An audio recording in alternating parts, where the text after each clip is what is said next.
ঢাবির exam শেষে প্রত্যেকটা স্টুডেন্টের একটা কমন কমেন্ট আজকে শুনলাম, সেটা হচ্ছে যে ভাই ফিজিক্স কোশ্চেন অনেক কঠিন আসছে, তারপরে কেমিস্ট্রি মোটামুটি আসছে মিডিয়াম রেঞ্জের মধ্যে, আর ম্যাথটা মোটামুটি সহজ আসছে। ঠিক আছে, তো এই মন্তব্যগুলো বেশিরভাগ স্টুডেন্টেরই ছিল। এখন কেউ কেউ এর মধ্যে বেশ প্যানিকড হয়ে গেছে, কারণ তার এক্সাম সে বলতেছে যে ভাই ফিজিক্সে যে আসলে সে কী করছে সে নিজেও জানে না। অনেকের এরকম অবস্থা হয়েছে যে ফিজিক্সটা ভাই আসলে কঠিন হয়েছে।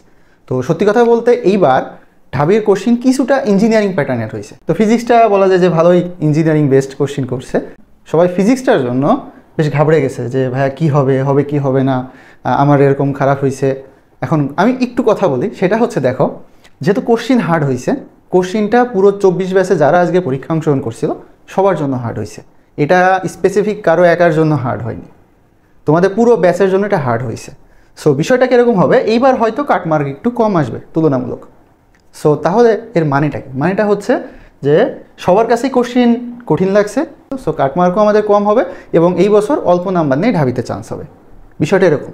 তো তোমরা যারা আজকে এক্সাম দিছো তারা এইগুলো নিয়ে একদম টেনশন করো না। এখন তোমাদের একটা মাত্র কাজ হবে কি, পরবর্তী যে এক্সামগুলো আছে সেই এক্সামগুলোর জন্য ভালো করে প্রিপারেশন নেওয়া। যা যা পড়ছো একটু ভালো করে আবার রিভাইজ দিয়ে নাও, তাহলে কী হবে, পরবর্তী এক্সামগুলো ইনশাল্লাহ ভালো হবে। সো আমি আবারও বলতেছি, প্যানিক হওয়া যাবে না। এক্সাম তোমার যেরকম কঠিন লাগছে, পুরো 24 ব্যাচে আজকে যারা অংশগ্রহণ করছে সবার জন্য কঠিন লাগছে। সো কোনো রকম দুশ্চিন্তা করা বাদ দিয়ে পরবর্তী পরীক্ষার জন্য পড়াশোনা শুরু করে যাও। Best of luck.